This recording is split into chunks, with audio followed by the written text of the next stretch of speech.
During and shortly thereafter the abolishment of slavery in this nation, historical data such as surnames, dates of birth, causes of death, and places of origin were not recorded in most black families because many were illiterate and unable to read or write, because to possess these skills was illegal during slavery.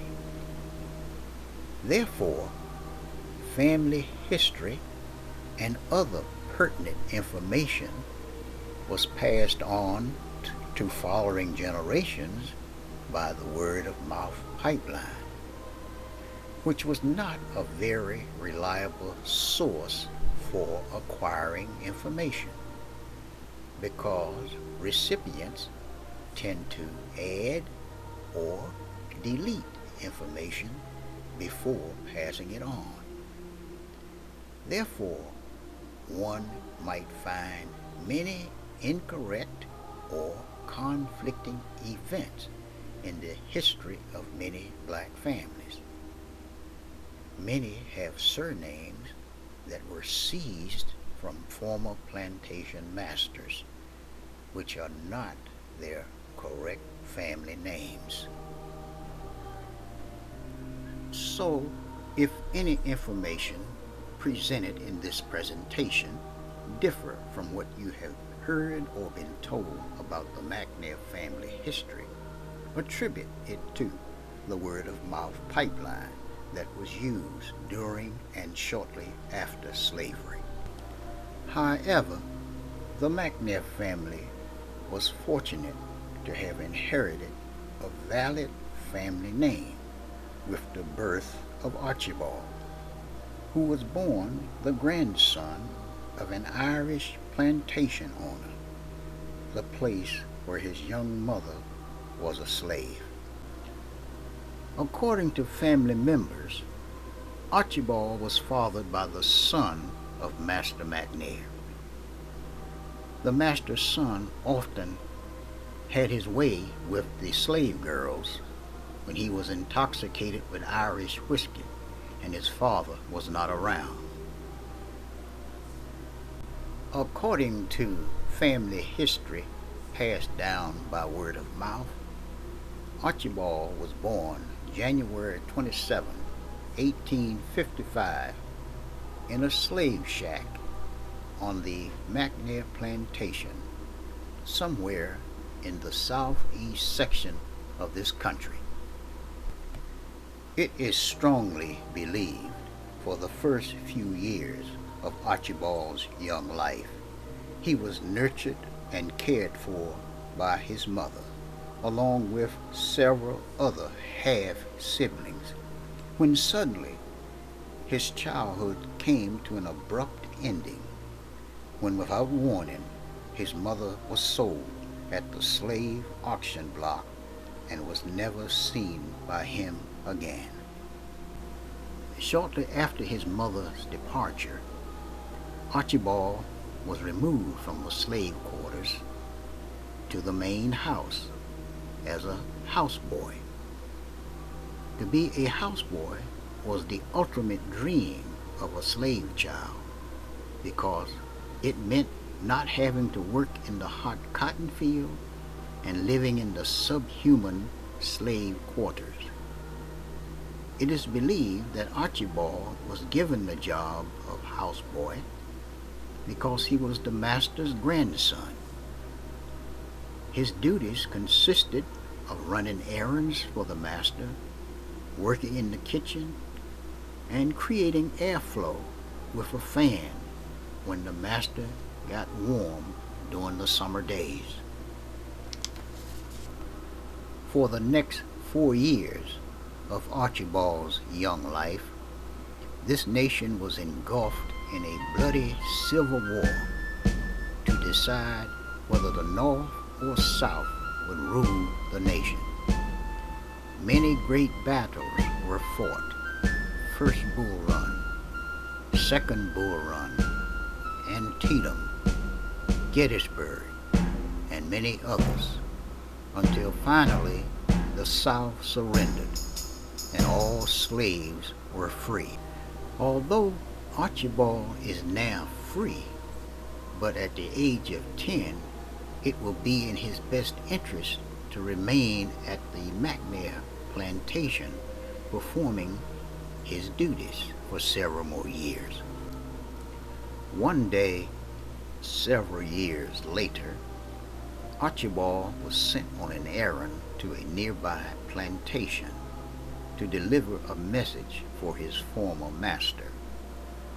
There he met a young lady named Nora that flipped his mind. She was a byproduct of mixed races, the same as he. She was a Native American girl, fathered by an English gentleman named Green. Her mother, Phyllis, was a former member of the Blackfoot tribe and was a slave. Nora was there visiting her English aunt. It was love at first sight for both of them. They later were not able to see each other as often as they liked, so they wanted to get married. However, Nora's aunt and family disapproved, so they quickly made plans to elope when the time was right. One night, after Nora's family was asleep, Archibald passed by their house whistling "Happy Times in Georgetown Tonight," which was the signal for Nora to grab her bag and leave because the time was right. Later, they were married in Georgetown. At this point, there are conflicting reports about the age of Archibald and Nora when they were married.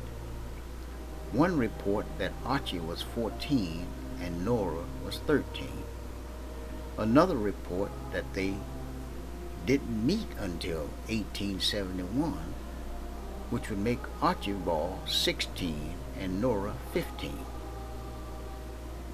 This is the result of information being passed on by that word-of-mouth pipeline. To be safe, we will say that they were married sometime between ages 13 and 16.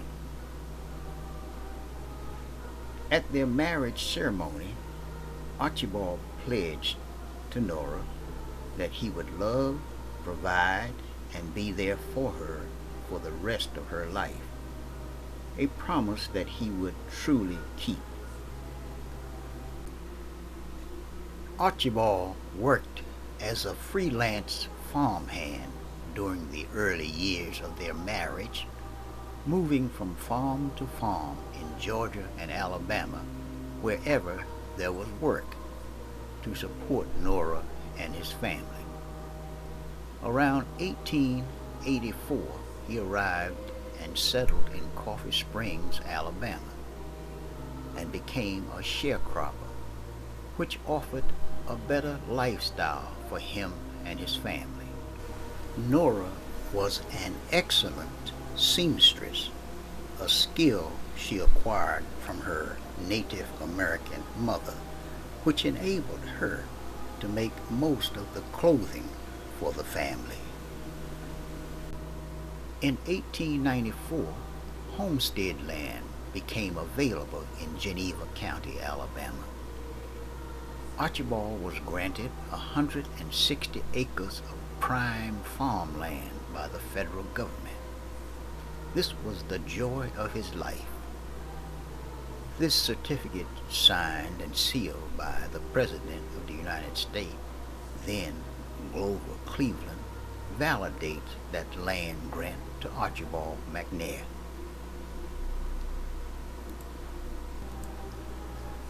Archibald worked his land for years, producing tons of cotton, which enabled him to purchase more land. When he reached an advanced age and managing a large farm became too much for him to handle, he decided to lease his land and build a home in downtown Coffee Springs and retire. During retirement, Archibald became a beekeeper. He collected honey from hundreds of bees and sold the honey for a nice profit. He also became the local coroner for the black community. He built pine coffins to bury many unknown travelers that died on board the train and were put off in Coffee Springs.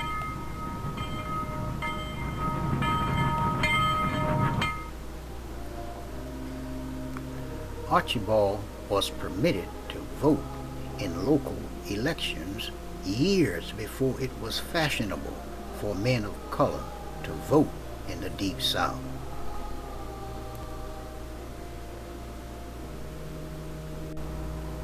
During the Great Depression, when many local farmers lost their land because they were unable to pay their taxes, Archibald was not one of these people. He was able to pay his taxes and maintain his land. Archibald's granddaughter, Lenora, who spent a great deal of time with him and Nora, said that he loved whiskey, a habit he inherited from his Irish father, but he only drank on weekends. He kept several bottles hidden around the house. However, when Nora found them, she would dispose of them. This would upset him, but he never raised his voice in anger toward Nora. He possessed the exceptional ability to drink whiskey all weekend and never became intoxicated. During his retirement years, Archibald often took Isla's grandsons, Alonzo and Huey, fishing when they were less than 5 years old, until one day Alonzo fell into the pond and gave Archibald the fright of his life, but he calmly held out his walking cane to Alonzo and calmly pulled him out. Nora died legally blind June 1950 from a massive stroke at the age of 94. After her funeral, Archibald said in a very low, somber voice to his granddaughter Lenora, who as a child spent most of her summers with him and Nora, "Child, I no longer have anything to live for." And at the age of 95, he got up and walked alone over a mile to get home. Even though Archie was in excellent health, 6 months later he was dead because he simply lost the will to live after Nora's death. His final wish was that his land become heir property and should never be sold, so that it would always be available for any family member who might need a home. Archibald and Nora were laid to rest on the grounds of the Pleasant Valley Baptist Church in Coffee Springs, Alabama. There, Archibald is resting in peace, knowing that Nora, his first and only love, is laying at his side, and that his many descendants will carry their legacy far into the distant future. I will be tall.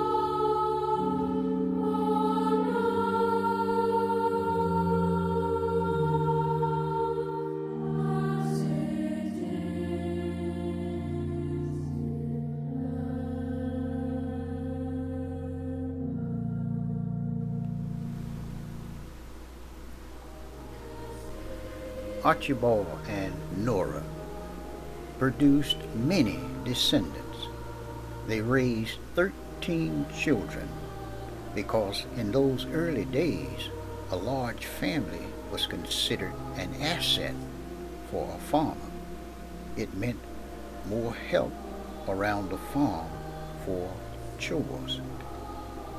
Their first child was born August 26, 1872, and they named him Oscar. Oscar later married a young lady named Erie Moore, and from this union the following were among the first of the third generation of McNairs to be born.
Archie and Nora's second child was born August 13, 1873, and was named Mary. Mary later married a young gentleman named Charles Henderson. From this union, the following children were born.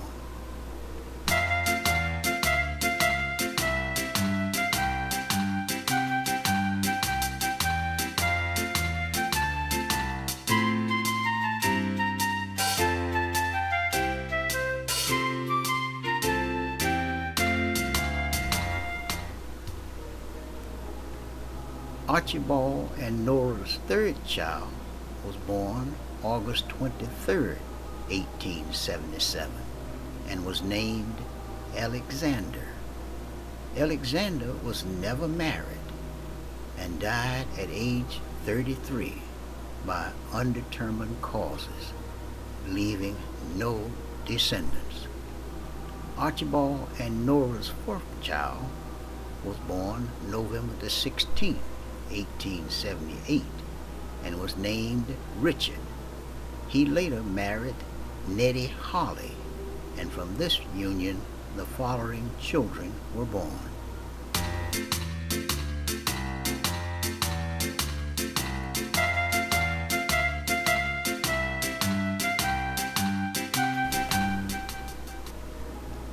Archibald and Nora's fifth child was born September 16, 1879, and was named Dow. Dow later married a young lady named Clara, and from this union the following children were born.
Their sixth child was born July the 2nd, 1882, and was named Horace.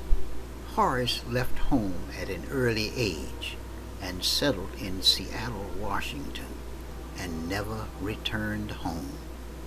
It is believed that he was married and had 2 children, but there's no data available to verify that belief.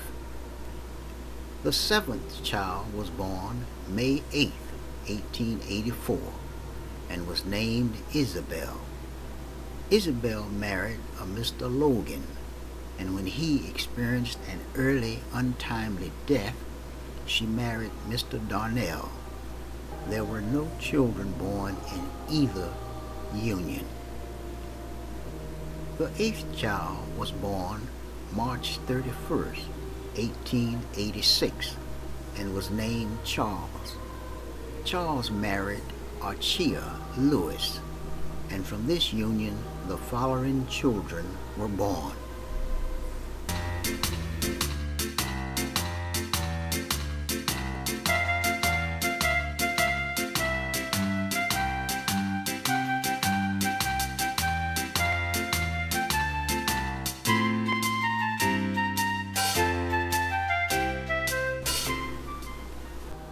The 9th child was born February 12, 1888, and was named Velma. Velma married a young fellow named John Tyrus, and from this union the following children were born.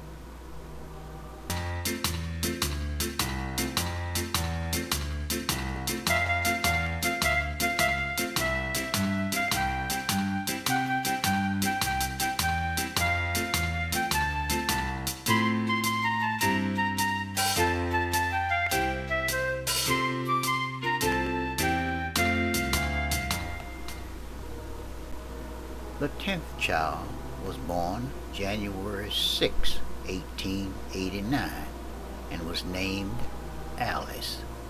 Alice married Mr. Knox, and from this union the following children were born.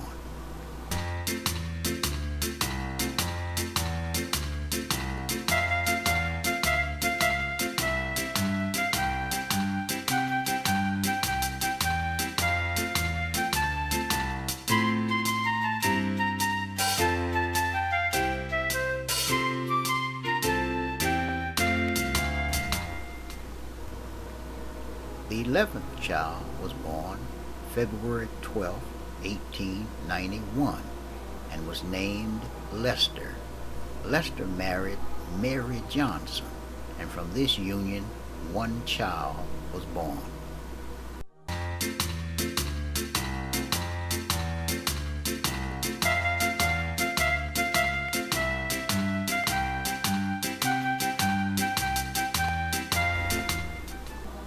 The 12th child was born December 1st, 1893, and was named Michael. Michael married Mr. Clark, and from this union the following children were born.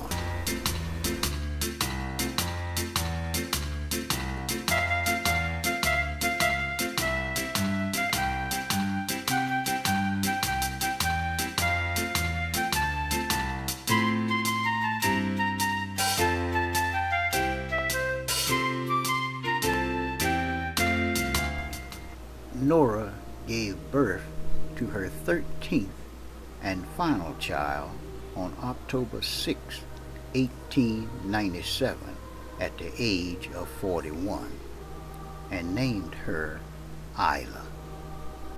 Archibald and Nora had tremendous educational plans for Isla. She was to attend a finishing school and later be the first McNair to attend college. However, Isla had different plans. She slipped off and married a young man from Goshen, Alabama, named Alonzo Ming.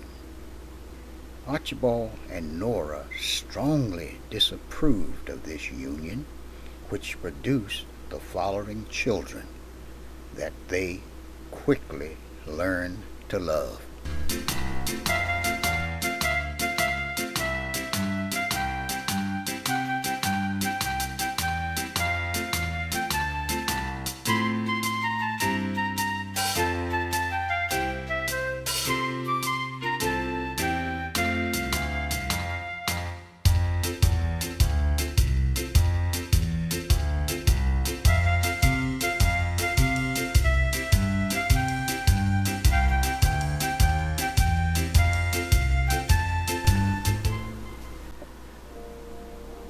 After all information have been gathered and all data analyzed, one can conclude that Dial, Oscar, and Isla, in that order, are responsible for the largest number of descendants added to Archibald and Nora's family tree.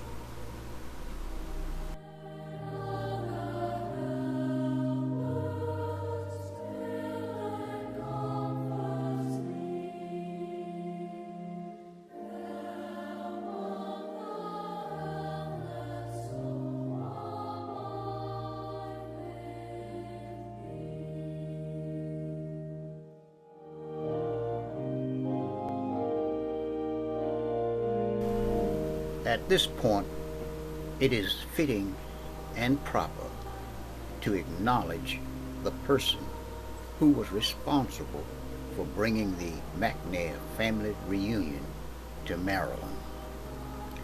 That person would be Joe Marva Philip Howard. Joe is no longer with us due to an untimely passing. But if she was here, she would most likely say something like the following.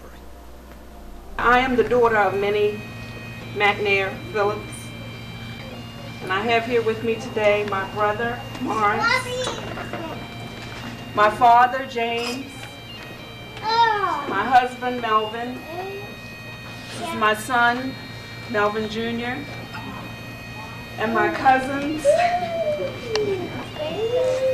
Jerome and his wife, Gwendolyn.